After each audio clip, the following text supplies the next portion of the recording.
이름으로 기도합나이다. 아멘. 저희 서로 인사하겠습니다. 참 잘하셨습니다. 여기까지 오신 것만 해도 참 잘하신 겁니다. 오늘 날씨가 많이 춥고 바닥이 많이 미끄러워져. 그래서 걸어오시는 것이 쉽지 않았을 것입니다. 근데 참 잘 오셨어요. 저도 오늘 새벽에 교회 오는데 차량의 배터리가 방전이 됐더라고요. 그래서 차를 끌고 오지 못하고 걸어서 집에서 교회까지 왔습니다. 근데 굉장히 미끄럽더라고요. 긴장하면서 왔는데 아무도 안 하더라고요. 그래서 간절히 엎드려 혼자 기도하고 그렇게 새벽 시간을 보냈는데 그래도 제 마음속에 이런 생각이 들어요. 참 잘했다. 아무도 안 왔어도 이 새벽을 지키는 것이 내게 있어서 참 잘했다. 저뿐이겠습니까? 오늘 여기 오신 모든 분들 참 잘하셨습니다. 한 번 더 인사하겠습니다. 당신의 믿음을 칭찬합니다. 당신의 믿음을 칭찬합니다. 제가 가끔 우리 우피구 집사님이 예배를 마치고 돌아가면은 집사님 조심해서 가세요. 그런 얘기를 하거든요. 근데 전에 그런 얘기를 했어요. 집사님 꼭 횡단보도를 건너서 가세요. 근데 요즘에는 인사가 바뀌었어요. 집사님 자꾸 무단횡단 하시거든요. 그래서 집사님 조심해서 무단횡단해서 가세요. 어쨌든 우리 집사님 포함해서 모든 분들 여기까지 오시기까지 참 잘하셨습니다. 이렇게 오신 여러분의 믿음을 칭찬합니다. 하나님이 그 믿음을 오늘 예배로 받으신 줄로 믿습니다. 여러분 우리의 삶 속에 반복되는 것이 하나 있다면 여러분 뭐라고 생각하십니까? 여러 가지 반복이 되겠죠. 그러나 그 중에 하나가 있다면 만남이라는 것입니다. 교회적으로 한번 생각을 해봅니다. 우리는 매일 만납니다. 새벽에도 만나고요.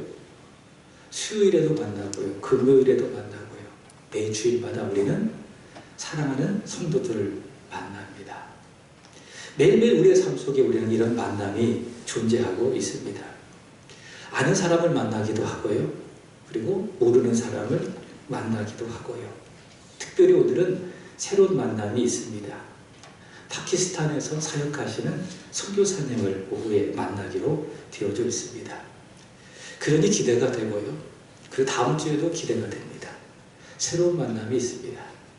우리 피터를 만나게 되기 때문에 오래전 동안 보고 싶었던 피터를 만나게 돼서 또한 기대가 됩니다.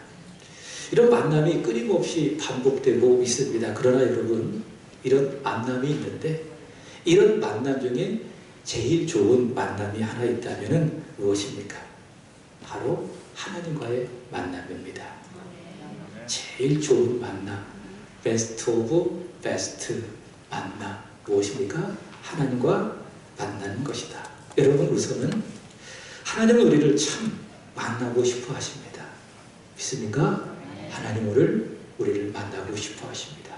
그래서 오늘 여러분에게 말씀하세요. 너 만나고 싶었다.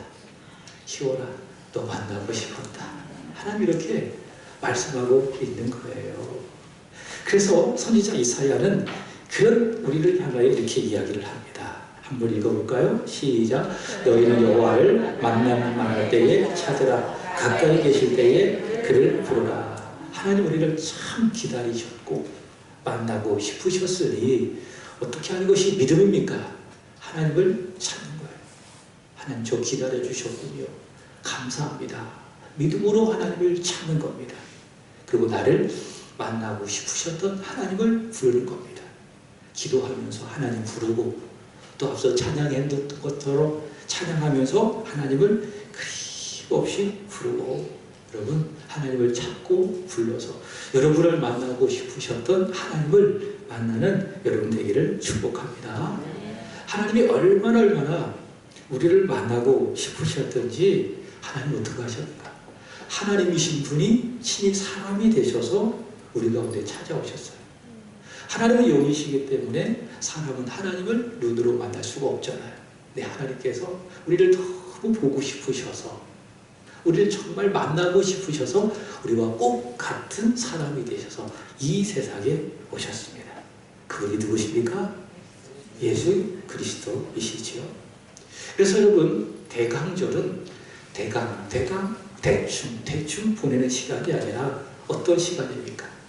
우리를 만나시기 위해서 이 세상에 오신 예수님, 그 하나님을 만나는 시간, 그 시간이 어떤 시간입니까?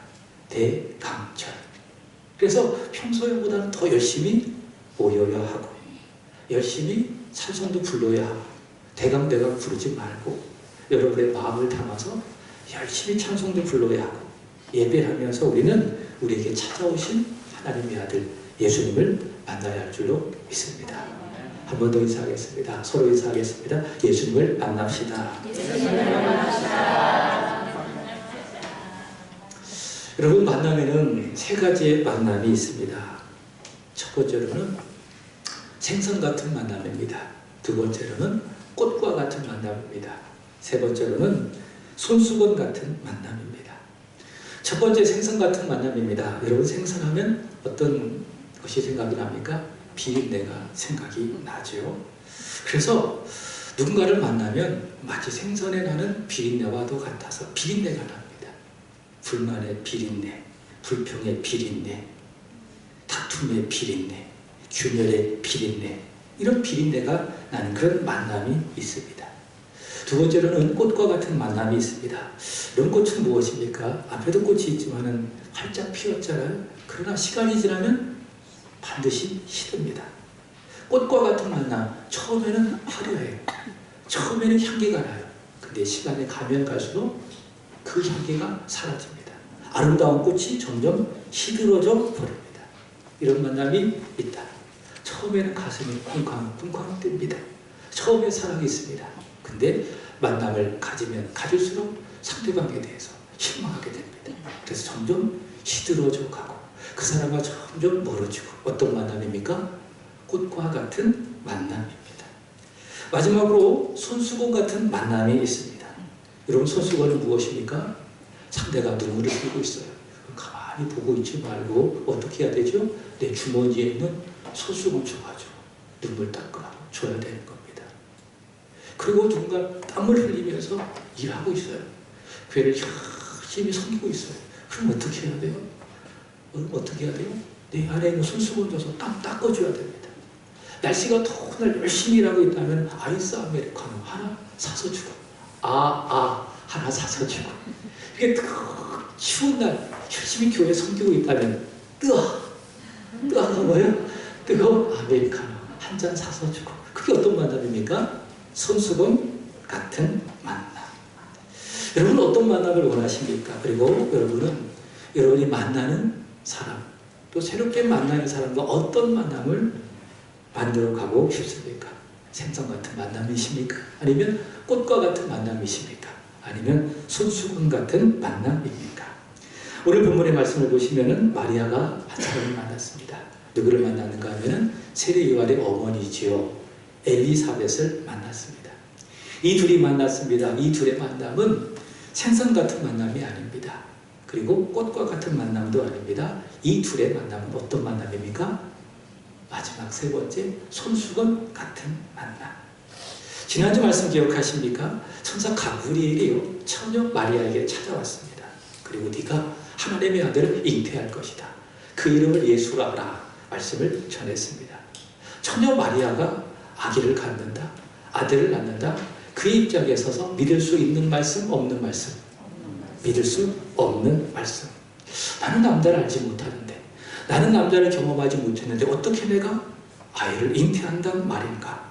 불가능한 말씀입니다. 그러나 천사는 이야기합니다. 불가능하지만 하나님의 성령이 너에게 임하시고 지극히 크신 하나님의 능력이 너를 덮으면 된다. 천사가 이야기합니다. 거기에 대하여 마리아가 어떻게 반응합니까? 아멘. 여러분 잘 알고 계시죠? 누가복음 1장 38절, 주의 여종이오니 말씀대로 내게 이루어지리다. 간단하게 이겁니다. 아멘. 순종하겠습니다. 받아들이겠습니다. 마리아는 그렇게 믿음으로 반응을 합니다. 자, 그리고 즉시 요한을 임신한 엘리사벳에게로 달려가서 그를 만납니다. 그리고 엘리사벳은 구주를 잉태한 마리아를 보고 너무 기뻤습니다. 자신이 그렇게 기다려오던 구주가 느껴지는 거예요. 그리고 심지어 자기 뱃속에 있는 세례 요한도 성령의 충만함을 받는 거예요. 누구를 보자마자. 마리아 뱃속에 잉태되어진 아기 예수를 보자마자. 세례 요한도 어머니 뱃속에서 찬양한다. 엘리사벳이 하나님을 찬양합니다. 그게 읽진 않았지만 39절부터 45절까지의 말씀. 자, 그러자 46절부터 마리아가 찬양으로 화답하는 겁니다. 엘리사벳이 찬양을 하고 거기에 따라 마리아가 또 다른 찬양으로 화답을 하고 마리아의 찬양, 그것이 바로 오늘 본문인 것입니다. 마리아를 만난 엘리사벳이 하나님을 찬양하고 그 찬양에 마리아가 또 다른 찬양으로 화답하고, 자, 이러한 만남, 하나님 보시기 얼마나 좋으셨을까요? 하나님이 이들이 드리는 이 찬양을 보시고, 다시 말해 이들이 드리는 예배를 하나님이 받으시고 하나님이 참 좋으셨겠죠. 그리고 서로에게는 위로가 되고 격려가 되고 복이 되는 만남이 되었겠지요. 이런 만남 어떤 만남입니까? 생선과 같은 만남도 아니요, 꽃과 같은 만남도 아니요. 어떤 만남? 손수건 같은 만남. 사랑하는 여러분, 저와 여러분의 만남에 저는 결코 우연이라고 생각하지 않습니다. 우리 만남은 우연이 아니야. 우연이 아니라고 생각합니다. 아멘이십니까? 제가 손동찬 집사님이 이렇게 만날 거라고 어떻게 제가 생각을 했겠어요? 제가 김봉숙 집사님을 만날 거라고 어떻게 생각했었겠어요? 두 분뿐이겠습니까? 전혀 생각하지 못했습니다. 기대도 하지 못했습니다. 다 무엇입니까? 하나님의 섭리. 그럴 때 우리의 만남을 생선 같은 만남, 꽃과 같은 만남으로 만들어서는 안 되고, 어떤 만남? 서로 위로해주고 격려해주는 손수건 같은 만남으로 만들어 가야 된다. 믿습니까? 여러분과의 관계도 마찬가지. 목사와 성도의 만남이 그렇다면 성도와 성도 사이도 마찬가지입니다. 어떤 만남으로 만들어 가야 합니까? 손수건 같은 그런 만남으로 만들어야 하겠지요. 그것이 우리를 만나게 하신 하나님의 마음에 합한 사람의 모습이 아니겠습니까? 자, 본문으로 가봅니다.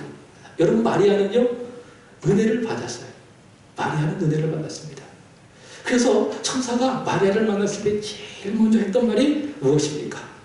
기억하십니까? 은혜 받은 자여 평안할지어다.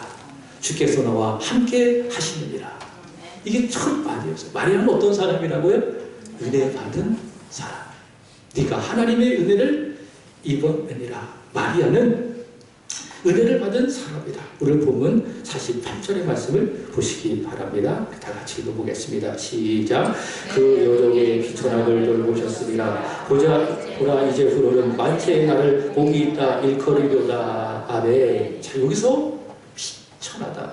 오늘 대표기도하신 이근섭 집사님도 비천하다, 이 단어를 사용하지 않으셨습니까? 비천하다, 세 가지 뜻을 갖고 있어요. 첫 번째, 무명하다. 알려지지 않았다. 저도 무명한 사람이에요. 이 대한민국에 얼마나 많은 목사들이 있습니까? 이 목사들 중에서도 대형교회 목사님들 유명하잖아요. 그러나 저는 유명한 목사가 아닙니다. 이름은 있지만 알려지지 않은 한 무명의 목사에 불과합니다. 무명하다. 두 번째로는 연약하다. 세 번째로는 보잘것없다. 무명하고 연약하고 보잘것이 없다. 그것이 무엇인가? 그것이 바로 비천하다라는 뜻입니다. 실제로 그렇습니다. 마리아는 정말 그런 사람입니다. 이때 마리아의 나이를 추측컨대 한 16세 정도 보는데요. 또 마리아의 고향은 어디입니까? 갈릴리 나사렛이죠. 아주 작고 미약하고 보잘것없는 동네의 한 소년에 불과한 그런 여인입니다. 자, 그게 마리아입니다. 그런 비천한 자신에게 49절의 말씀을 보시면 등하신 이가 큰 일을 내게 행하셨다. 성령이 마리아를 덮었습니다. 하나님의 은혜가 마리아를 덮었습니다. 지극히 크신 이의 능력이 마리아를 덮었습니다. 그러니 자신의 백성을 죄로부터 구원할 구주 예수가 잉태된 겁니다. 그것이 무엇입니까? 마리아가 은혜를 받은 것. 마리아는 은혜를 받았다. 비천한 그가 예수를 잉태하게 되어진 것, 그것이 무엇인가? 마리아가 받은 큰 은혜라고 하는 겁니다. 자, 이 은혜를 받았기 때문에 마리아가 어떻게 합니까? 찬양한다. 자, 따라합니다. 은혜 받으면 찬양합니다. 있습니까? 그리고 찬양할 때 그냥 입만 이렇게 벌리고 찬양하지 마시고요. 소리내어 마음을 다 하나님을 찬양하시기를 바랍니다. 앞에서 부르는 찬양이 여러분이 아는 찬양일 수 있을 것이고 또는 모르는 찬양일 수도 있을 것이고 그래도 열심히 하는 찬양을 불러보세요. 하나님의 은혜가 임합니다. 은혜 받으면 찬양합니다. 그리고 찬양하면 은혜가 임합니다. 근데 마리아는 은혜를 받았어요. 비천한 그에게 하나님의 큰 은혜가 임해서 구주를 잉태하는 은혜를 받았어요. 은혜를 받으니 마음을 열고 입술을 열어 하나님을 찬양하게 된 겁니다. 은혜 받으면 찬양을 올려드린다. 말씀의 이해를 위해서 제가 지난 주일에는 우리 길수구 선교님의 이야기를 했죠. 자, 오늘은 제가 우리 선우경 선교님 이야기를 하려고 합니다. 올해 12월 25일이 되어지면 정확하게 새한교회 오셔서 예배를 드리기 시작한 지 만 1년이 되는 날입니다. 작년이었나요? 열심히 우리 선우경 선교님을 전도하기 위해서 기도를 했어요. 우리 며느님도 기도하고 우리 아내 되신 정순복 집사님도 기도하고 제가 물어봤어요.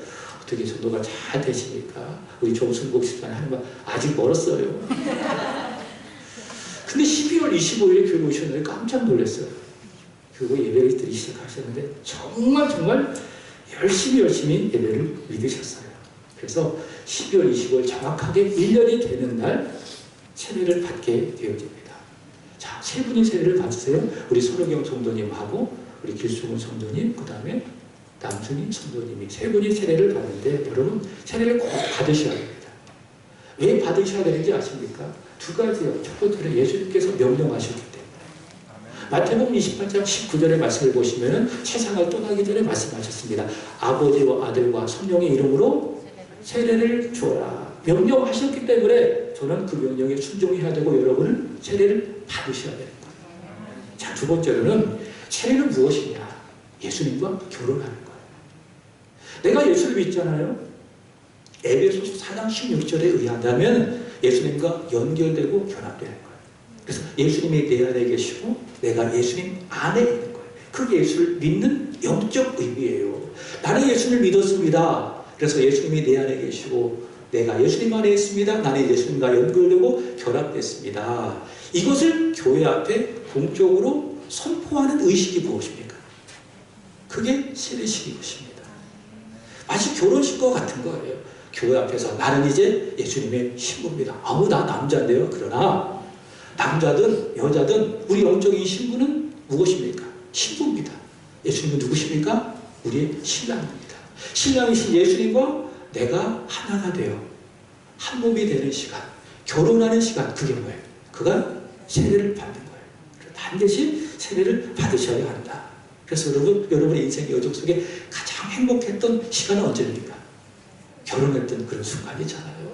저도 제 인생에 가장 행복했던 순간이 제 아내를 만나서 결혼했던 그런 시간입니다. 아유, 여러분 앞에서 웃고 있어요. 마찬가지로 우리 신앙의 여정 속에 가장 행복한 시간이 언제입니까? 세례 받은 그날이에요. 그때는 제일 좋은 옷 입고 오고 그 다음에 꽃다발도 준비하고 장모들 다 와서 예수님과의 결혼을 진심으로 축복해주고 축하해드리는 것입니다. 손우경 성도님이 12월 25일에 세례를 받게 되어지는데 그렇게 1년 동안 열심히 예배를 드리셨어요. 그리고 개인적으로도 제가 알기로는 성경을 쓰기도 하고 성경을 열심히 읽으시기도 하셨습니다. 그리고 정말 이렇게 말씀드리고 싶어요. 예수를 잘 믿으셨다. 그리고 바로 잘 믿으셨다. 제가 강요하지 않았습니다. 예수 한번 잘 믿어보세요. 예배 잘 드려보세요. 전혀 하지 않았습니다. 왜 그렇게 하셨을까? 제가 손우경 성도님하고 얼마 전에 대화하다 알았어요. 이런 이야기를 하시더라고요. 이렇게 하시더라고요. 은혜 받으면 다 해요. 이렇게 하시더라고요. 은혜 받으면 다 합니다. 여러분 그렇습니다. 은혜 받으면 다 합니다. 헌금하지 말라고 하니 은혜 받으면 다 헌금합니다. 봉사, 섬김도 마찬가지입니다. 은혜 떨어지면 안 해요. 근데 은혜 받으면 다 합니다. 여러분 은혜 받으면 뭐 한다고요? 찬양해요. 그래서 손우경 성도님 은혜 받으셔가지고 내년부터 찬양하시기로 하셨어요. 앞에 나오셨어요. 은혜 받으면 찬양한다. 예배팀에서 앞으로 찬양하시기로 하셨어요. 올해 송구영신 예배부터. 마리아는요 비천한 여인이었어요. 무명의 여인이었어요. 연약한 여인이었어요. 그리고 아주 보잘것없는 무명의 여인이었어요. 그러나 하나님이 마리아를 선택하셨어요. 그리고 그에게 은혜 주셨어요. 하나님의 아들이 잉태하는 은혜를 주시니 마리아가 너무 감사한 거죠. 그래서 어떡합니까? 엘리사벳의 찬양을 듣고 자신도 목소리를 높여 하나님을 찬양하는데, 오늘 본문의 말씀을 보시면 어떻게 찬양하느냐, 46절 읽어보겠습니다. 시작. 내 영혼이 주를 찬양하며. 마리아가 이르되 내 영혼이 주를 찬양하며. 어떻게 찬양한다고요? 내 영혼이 찬양한다. 무슨 말인가 하면, 찬양을 부르는데, 엘리사벳이 그 찬양을 들을 수 있도록 찬양을 부르는데, 그 찬양에 무엇을 담는 거예요? 내 영혼을 담는 거죠. 아이들이 그런 얘기 하잖아요. 누군가에게 대답할 때 건성어서 대답하면 뭐라고 이야기합니까? 야, 영혼 없이 대답하지 마. 알았다, 알겠다. 우리 찬이가 그 대답 참 많이 하거든요. 그럼 엄마는 이야기하는 거, 영혼 좀 담아라. 영혼 없다. 그런 얘기를 하게 되는 거예요. 그렇게 영혼 없이 찬양하는 것이 아니라 그 찬양에 영혼을 담아내어 찬양하는 거예요. 47절도 마찬가지입니다. 다 같이 읽어보겠습니다. 시작. 내 마음이 하나님 내 구주를 기뻐하였음은. 영혼을 담고 그 찬양 속에 마음을 담아 하나님께서 자신의 인생 가운데 찾아오셔서 예수를 잉태하게 하신 그 큰 은혜, 큰 일을 찬양하게 되는 것이죠. 자, 여기서 찬양한다. 문자적으로 이런 의미를 갖고 있습니다. 칭찬한다. 높여드린다. 그게 찬양입니다. 그래서 하나님 찬양, 어떤 의미인가 하면 하나님의 성품을 찬양하는 겁니다. 주님의 선하심, 주님의 인자하심, 주님의 거룩하심, 주님의 자비로우심, 주님의 공의로우심을 찬양하고, 그 성품 가운데 행하신 그의 일, 이 세상을 창조하시고 섭리하시고 아들 예수를 이 세상에 보내셔서 죄를 구원하신 하나님의 일을 찬양하는 겁니다. 하나님 참 잘하셨습니다. 하나님 멋지십니다. 하나님을 마음껏 칭찬하는 것이 무엇입니까? 그것이 바로 찬양이다. 자, 근데 저는 바울의 말을 통해서 찬양을 이렇게 새롭게 한번 정리해보고 싶습니다. 그 말이 어디에 나와 있느냐? 빌립보서 1장 20절 읽어보겠습니다. 자, 언더라인 친구만 읽어보겠습니다. 시작. 살든지 죽든지 내 몸에서 그리스도가 존귀하게 되게 하려 하나니. 자, 내 몸에서 누가? 내 안에 계신 그리스도가 존귀하게 되어질 것. 내가 이 시간 부르는 찬양을 통해서 내가 아니라 누가? 내 속에 계신 그리스도가 마음껏 드러나고 그분이 존귀하게 되어지는 것. 그것이 무엇입니까? 우리가 하나님 앞에 드려지는 찬양. 내 찬양 속에 내 영혼을 담아내는 거예요.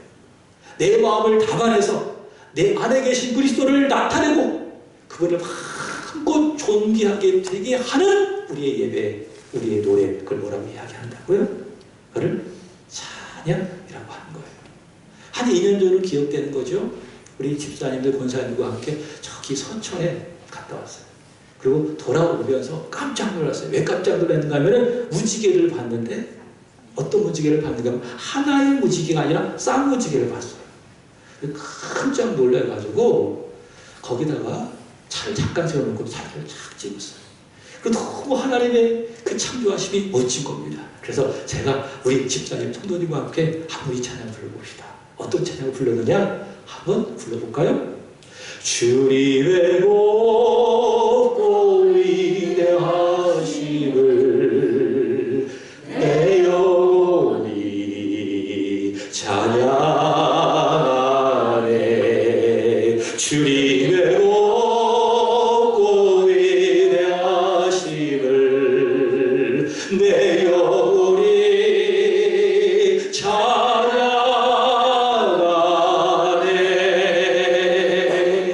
이렇게 부르는 찬양 속에 영혼을 담고, 아멘?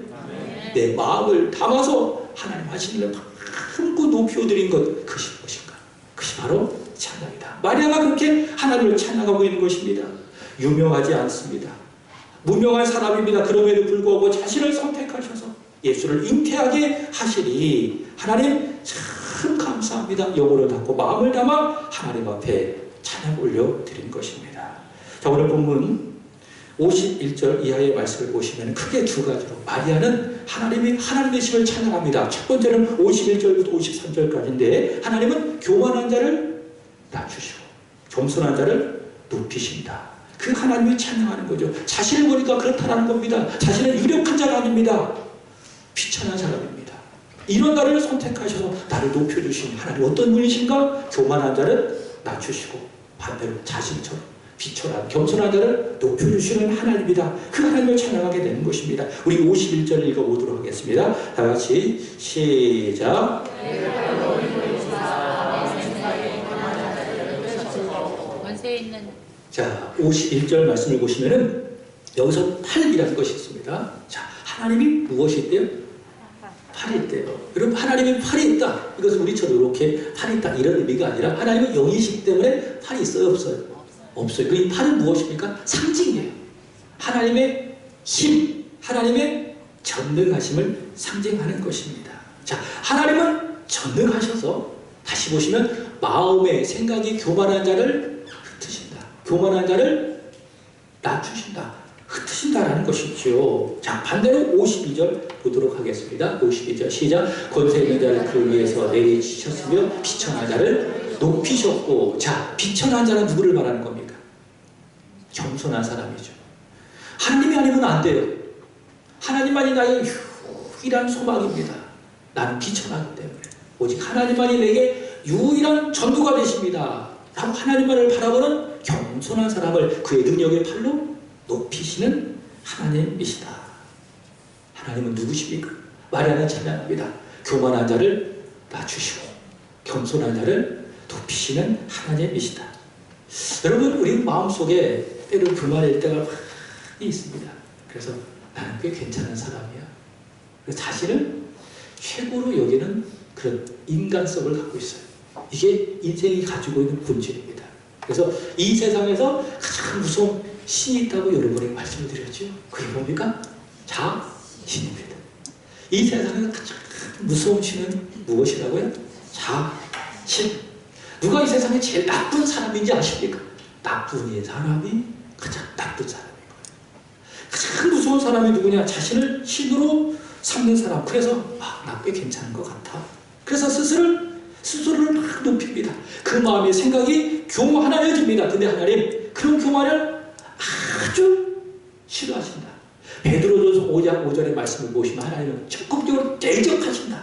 싫어하실 뿐만이 아니라 하나님은 교만한 사람을 대적하신다. 자, 그렇기 때문에 하나님께서 51절 다시 말씀을 보시면 흩으신다는 거예요. 이것은 어떤 의미인가 하면 창세기 11장의 말씀을 보시면 교만한 인생들이 막 탑을 쌓았잖아요. 그 탑이 바벨탑 아니겠습니까? 교만한 인생의 상징인 바벨탑을 하나님께서 흩으신 것처럼 하나님께서는 마음의 생각이 교만한 자들을 다 흩어 버리신다라는 것입니다. 자, 반대로 하나님 I am nothing. 나는 아무것도 아닙니다. 오늘 마리아처럼 나는 무명합니다. 연약합니다. 보잘것이 없습니다. 나는 비천합니다. 약하고 힘이 없습니다. 그러니 하나님만이 나의 힘이 되어 주십시오.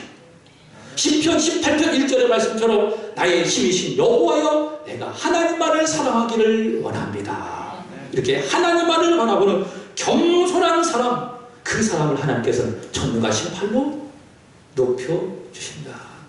야고보가 이렇게 이야기합니다. 읽어보겠습니다. 시작. 주 앞에서 낮추라. 그리하면 주께서 너희를 높이시리라. 하나님은 교만한 자를 낮추시고 겸손한 자를 높이시는 하나님이시기 때문에 어떻게 해야 돼요?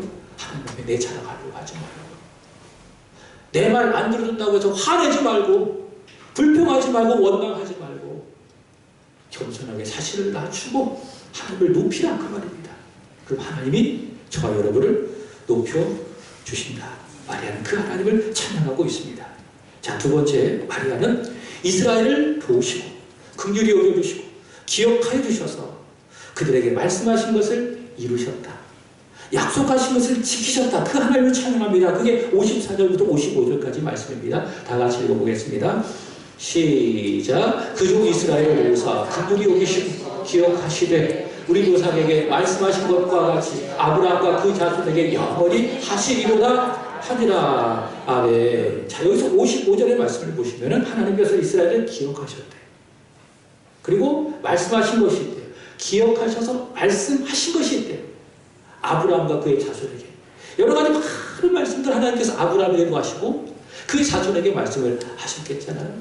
근데 그 말씀을 하나로 요약하자면 그겁니다. 그리스도를 보내줄게. 아브라함에게 그 말씀을 하신 거예요. 그의 자손에게 그 말씀을 하신 것입니다. 그래서 그리스도가 오시기 전에도 아브라함과 그의 자손들은 어떻게 구원받았습니까? 모세가 준 율법을 듣고 지키고 행하여 구원받았습니까? 아니죠. 하나님께서 아브라함에게 말씀하신 그리스도를 믿음으로 말미암아 구원받은 거예요. 그의 자손에게 말씀하신 그리스도를 믿음으로 말미암아 그들도 역시 구원을 받게 된 겁니다. 하나님께서 아브라함을 불러주셔서 그리스도를 보내줄게. 걱정하지 마. 절망과 깊은 수렁 속에서 염려할 것 하나도 없어. 그리스도를 보내줄게. 그 자손들에게도 마찬가지입니다. 너희를 죄로부터 영원한 절망으로부터 구원할 그리스도를 보내줄게. 하나님께서 약속하신 거예요. 약속. 근데 때가 되어지면 하나님께서 그 약속을 지키신 거예요. 누구를 통해서? 비천한 마리아를 통해서. 그래서 마리아는 찬양하는 거예요. 우리 조상 아브라함과 그의 자손에게 약속하신 그리스도를 이 비천한 몸에 통하여 보내주시니 그 약속을 지키셔서 이 몸에 그리스도를 보내주신 하나님 감사합니다. 약속하시고 약속한 말을 지키시는 하나님의 신실하심, 그의 믿으심을 찬양합니다. 마리아는 영혼을 담아 마음을 담아 하나님을 찬양한 것 아니겠습니까? 여러분 이 찬양 알고 계시죠? 오신실하신 주. 우리 함께 불러보겠습니다. 오신실하신 주, 오신실하신 주, 내 너를 떠나지도 않으리라. 내 너를 버리지도 않으리라. 약속하셨던 주님, 그 약속을 지키사 이후로도 영원토록 나를 지키시리라 확신하네. 그리스도가 오시기 전에 하나님께서 아브라함과 그의 자손들에게 그리스도를 보내시겠다고 약속하셨다고 말이죠. 이제 그 약속이 지켜졌다. 바로 예수 그리스도를 마리아가 잉태됨으로 말미암아 사랑하는 여러분, 하나님 우리에게 약속하신 분이십니다. 믿습니까? 그리고 그분은 신실하셔서 믿으셔서 그 약속을 반드시 지켜주시는 분이십니다. 그래서 여러분 오늘 여러분에게만 약속이 이루어지지 않다고 해서 여러분 절망하지 마십시오.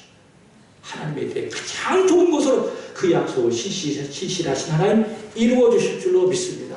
하나님이 약속하신 것을 지키신 그 증거가 예수님이신데 약속하신 거 못 지킬 것이 무엇이겠어요? 기다리지 못하고 조급해하고 불안해하는 우리가 문제지. 때가 되면 다 지켜집니다. 때가 되면 다 이루어집니다. 그래서 여러분 고백할 거예요. 하나님 감사합니다. 지금까지 그 약속을 하나도 빠짐없이 다 지켜주셨군요. 그저 문제가 있다면 제가 조급해했습니다. 제가 불안했습니다. 주여 나의 믿음 없음을 용서하시고 이제 하나님께서 내게 약속하신 모든 것을 제가 다 받아들여요. 지금 당장 이루어지지 않는다 할지라도 하나님께서 반드시 이루어질 것이니 그때까지 믿고 인내하고 참고 기대하고 기도하게 하여 주옵소서. 이게 우리의 믿음이 아니겠습니까? 자, 56절 보도록 하겠습니다. 다 같이 읽어보겠습니다. 시작. 마리아가 석 달째 함께 있다가 집으로 돌아가니라. 아멘. 자, 마리아와 엘리사벳은 막 예배를 계속 드린 거예요. 엘리사벳이 찬양하면 마리아가 화답하고 이렇게 예배 드리면서 며칠을 보냈다고요? 석 달. 석 달을 만남을 가졌습니다. 이 만남은 손수건 같은 그런 만남. 참 행복했을 거예요. 엘리사벳도 행복했고 그 다음에 마리아도 행복했을 것이고. 자, 그렇지만은 마리아와 엘리사벳은 예배드리면서 행복했지만은 석 달 동안 가족 안에 무슨 일이 있었을까요? 가족을 생각해 보시기 바랍니다. 처녀가 아기를 가졌어요. 가족이 깜짝 놀랐겠죠. 왜? 그 당시 율법에 의한다면 처녀가 아이를 배면은 이게 곧 죽음이기 때문에 간음으로 간주되었기 때문에. 그리고 생각해 보십시오. 마리아의 신랑이 누굽니까? 요셉이잖아요. 요셉이 마리아가 잉태했다는 소식을 들었어요. 깜짝 놀랐겠죠. 그래서 어떻게 했는가? 실제적으로 마태복음 1장 19절의 말씀을 보시면은 요셉은 그 사실을 드러내지 않고 조용히 끊으려고 했던 것이죠. 그러니까 마리아하고 엘리사벳은 찬양하면서 석 달을 그렇게 보냈지만은 가정에서는 또 요셉에게는 엄청난 충격과 혼란스러운 일들이 벌어졌던 것입니다. 자, 그럼에도 불구하고 마리아는 석 달쯤 함께 있다가 평안히 집으로 돌아갔다. 자, 무엇을 보여주는가? 여러분, 믿음을 가지고 순종하는 사람을 하나님께서 보호해 주시는 겁니다. 오늘 마리아처럼 영혼과 마음을 다하여 하나님을 높이고 하나님을 찬양하는 그 사람을 하나님께서 평안하게 하시고 보호하여 주신다. 세상 흔들리고 사람은 변하여도 믿을 수 없는 하나님의 말씀이라면 아멘하고 믿는 사람, 나는 주의 종이오니 주의 말씀대로 되고 이루어지다 순종하는 바로 그 사람을 주목하시고 여호와 하나님께서는 눈동자와 같이 그 사람을 지켜주십니다. 세상과 달리 하나님 앞에 와서 마음을 다하여 예배드리고 찬양하고 내 영혼이 하나님을 찬양합니다. 내 마음이 하나님을 기뻐합니다. 하나님의 하나님 되심을 찬양하고 교만한 자를 낮추시고 겸손한 자를 높이신 하나님을 찬양하고 약속하신 바를 지켜가시는 하나님을 마음껏 찬양하는 바로 그 사람을 하나님을 주목하시고 세상 흔들려도 하나님 그 사람을 지켜주시고 보호하여 주신다. 짧은 말씀 속에 있는 것 아니겠습니까? 사랑하는 여러분, 예수께서 이 세상에 오신 성탄의 계절 우리가 어떻게 보내야 될까요? 믿음으로 순종하며 보내시기를 바랍니다. 오늘 마리아처럼 영혼을 다하 마음을 다하 예배드리고 찬송하며 보내시기를 축복합니다. 이렇게 믿음과 찬송으로 보내는 이 계절을 주께서 보호하시고 여러분을 보호하시고 여러분의 가정을 보호하시고 우리 교회를 보호하셔서 평안케 하실 줄로 믿습니다. 그걸 누구십니까? 여호와 삼마, 거기 계신 하나님, 그리고 평안을 주시는 하나님 여호와 샬롬의 하나님, 승리를 주시는 하나님 여호와 니스의 하나님, 그때마다 은혜를 주시는 예비하시는 하나님 여호와 이레의 하나님, 아픔을 치유하시는 하나님 여호와 라파의 하나님이십니다. 기도하겠습니다. 아기 예수 그리스도께서 사람의 몸을 입으시고 이 세상에 오신 성탄의 계절을 주의 본속들이 세상에 있지 아니하고 오늘도 주의 전에서 귀한 예배고 영광을 올려드립니다. 귀한 말씀을 듣습니다. 주님, 마리아와 같은 믿음을 주시고 마리아와 같은 그런 믿음으로 내 영혼을 내 마음을 담아내어 하나님과 주신 최고의 찬양을 올려드려 하나님 주님을 기쁘시게 해드리는 성탄의 계절을 보낼 수 있도록 인도하여 주옵소서. 이런 믿음과 순종과 찬양을 통하여 이 계절을 보내심으로 눈동자와 같이 지켜주시는 여호와 하나님의 지키심과 보호하심 가운데 있는 우리 사랑하는 성도들, 저들의 가정, 저들의 일터, 저들의 자녀, 그리고 우리 세안교회가 되게 하여 주옵소서. 감사하며 예수님의 이름으로 기도합나이다. 아멘. 우리 청년도 앞으로 나오셔서 함께 찬양하겠습니다.